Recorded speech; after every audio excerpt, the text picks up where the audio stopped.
जय हिंद। पिछले वीडियो में हमने पढ़ाया था कि किस तरह से मनुष्य का शरीर जब हम खाना खाते हैं तो किस तरह से पाचन क्रिया होता है उसके बारे में पढ़ाया था। और कौन कौन सी ऐसे हम खाना खाते हैं जटिल भोजन, जैसे कार्बोहाइड्रेट हुआ, फैट हुआ, उसके बाद प्रोटीन हुआ, तो वो किस तरह से सरल घुलनशील पदार्थ में बदलता है, कैसे कार्बोहाइड्रेट ग्लूकोज में बदल जाता है और कैसे जो प्रोटीन है वो अमीनो एसिड में बदल जाता है। तो इसके बारे में हम आपको बढ़िया से बताए थे। और बताए थे सेल्स के बारे में, कोशिका के बारे में, कि किस तरह से हमारा शरीर कोशिकाओं से मिलकर के बना है और किस तरह से हमारे कोशिकाओं को एनर्जी मिलती है, उसके बारे में पढ़ाए थे। लेकिन आज हम बताएंगे चैप्टर नंबर 2 बायोलॉजी ज्ञान के, कि जब हम खाना खाते हैं तो कौन कौन से ऑर्गन से हार्मोन्स निकलती है और एंजाइम निकलती है और कैसे कैसे खाने को डाइजेस्ट होता है और किस तरह से खाना जो है हमारी कोशिकाओं से छोटी आंत के द्वारा पहुंचता है हमारे ब्लड में, और ब्लड से कहाँ पहुंचता है, हमारी कोशिकाओं को तो एनर्जी पहुंचता है। किस तरह से पहुंचता है आज हम इस डायग्राम के माध्यम से समझेंगे।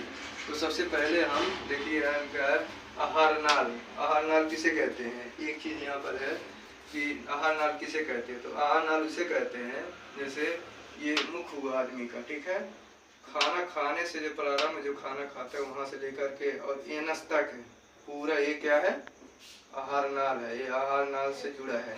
अब आहार नाल से तो ये तो जुड़ा है, ठीक है, एक साइड हो गया। अब आहार नाल से कौन कौन से ऑर्गन जुड़ा है, जैसे लीवर हुआ, ये ऑर्गन है, आहार नाल से जुड़ा है। ये क्या हो गया, पेट हुआ, ये भी एक ऑर्गन हुआ, ये भी आहार नाल से जुड़ा, अग्नाशय हुआ, ठीक है, बड़ी आंत छोटी आंत हुआ, तो ये सब आहार नाल है। अब आहार नाल कितने मीटर की होती है पूरा, अगर इसको एक तरफ से इसे बिछा दे लंबा तो ये हो जाएंगे कम से कम 9 मीटर, पूरा 9 मीटर हो जाएगा लंबा। इतना बड़ा हमारा पेट में आहार नाल है, ठीक।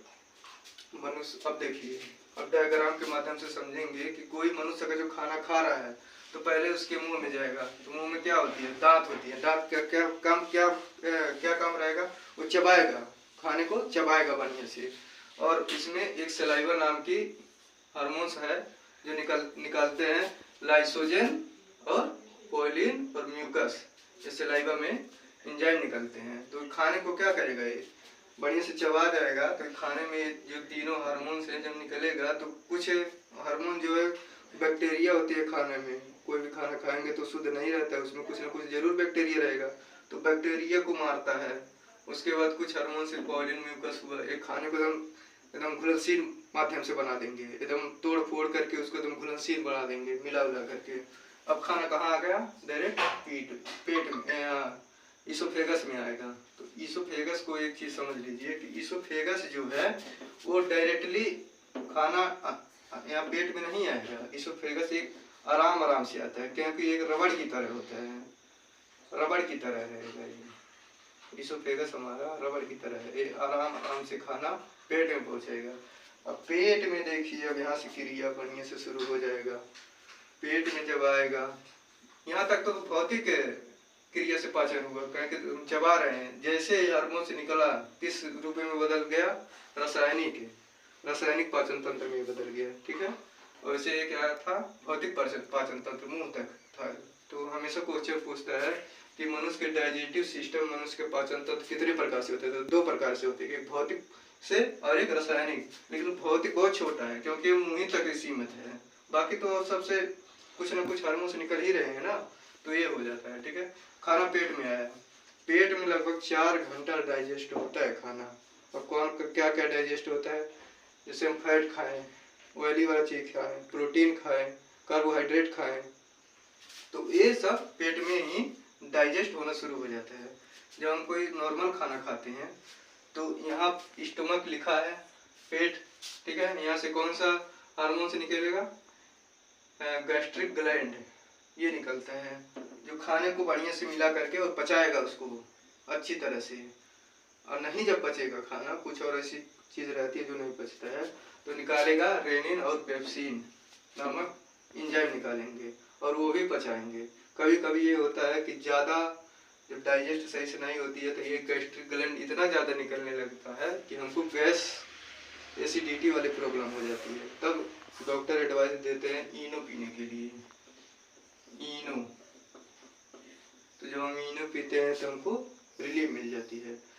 अगर जो ये रेनिन और पेप्सिन ज़्यादा मात्रा में निकलने लगे तब क्या होगा, तब डॉक्टर हमको एडवाइस देते हैं, एक आप लोग हमेशा दवा ववा कराने जाते हैं, घर सबको पता होगा उस दवा का नाम, जिसे हम बोलते हैं एसिलाक, एसिलाक, ACILOC, एसिलाक तो सब लोग जानते हैं, 150 mg, 300 mg, एसिलाक RD भी होता है, ये चीज होता है। तो ये क्या काम करता है, इसमें कॉम्पोजिशन रहता है एसिलाक के ऊपर, जब देखेंगे तो वहाँ लिखा रहेगा रेंटिडीन,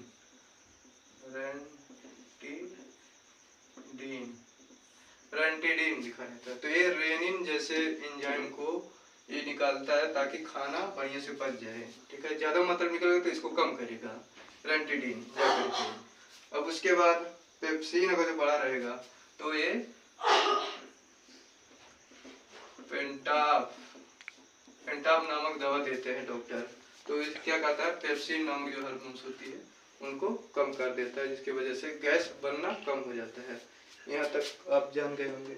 अब एक चीज और है, लीवर के बारे में बता दें, एकदम बेसिक रूप से बता रहे हैं, जो ध्यान से अगर देखेंगे तो आप लोगों को बढ़िया से समझ में आ जाएगा, ज्यादा तामझाम नहीं है।